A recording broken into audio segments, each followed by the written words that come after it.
It's 3:07 in the morning. You're finally about to fall asleep. And then your brain reminds you of something embarrassing you said 11 years ago.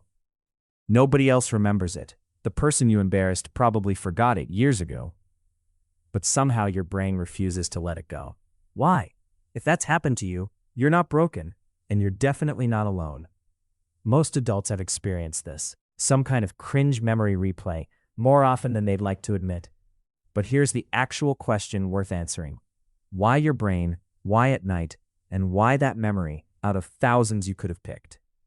To understand why this happens at 3 a.m., you first need to understand why your brain refuses to delete that memory in the first place. When something embarrassing happens, a small brain structure called the amygdala tags the moment as emotionally important, almost like stamping it urgent. Your hippocampus stores the surrounding details: who was there, what you said, how it felt.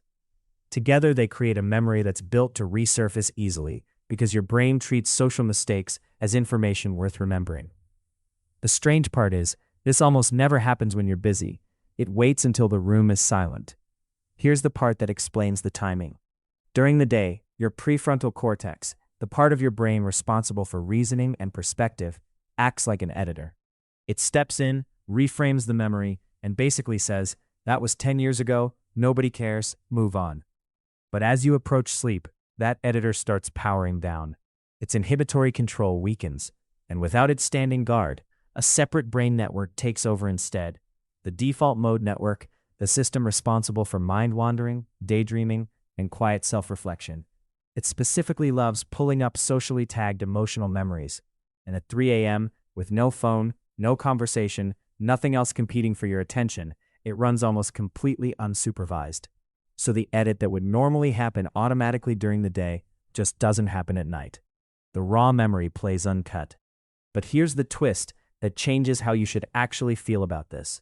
Sleep researcher Yusufan Somarin ran an experiment where he had volunteers do something deliberately embarrassing, singing karaoke, slowly, on camera, to a room of strangers.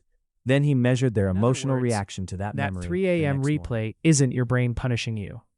It's your brain in the middle of a repair process, pulling the memory out one more time specifically so it can file it away with less emotional weight attached. The catch is, this system depends on actually getting real, uninterrupted sleep. In people with restless or broken sleep, that overnight emotional editing doesn't finish properly, and the same cringe memories tend to stay sharp, sometimes for years, instead of fading the way they're supposed to. There's also a deeper reason this system exists in the first place. To your ancient brain, embarrassing yourself wasn't just awkward. It could get you rejected by your tribe, and thousands of years ago, being rejected could mean death.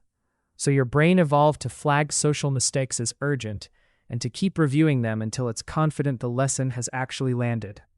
So the next time an old, mortifying memory surfaces right as you're trying to fall asleep, try not to fight it or spiral. Your brain isn't trying to embarrass you. It's trying to make sure that one day it never has to remind you again.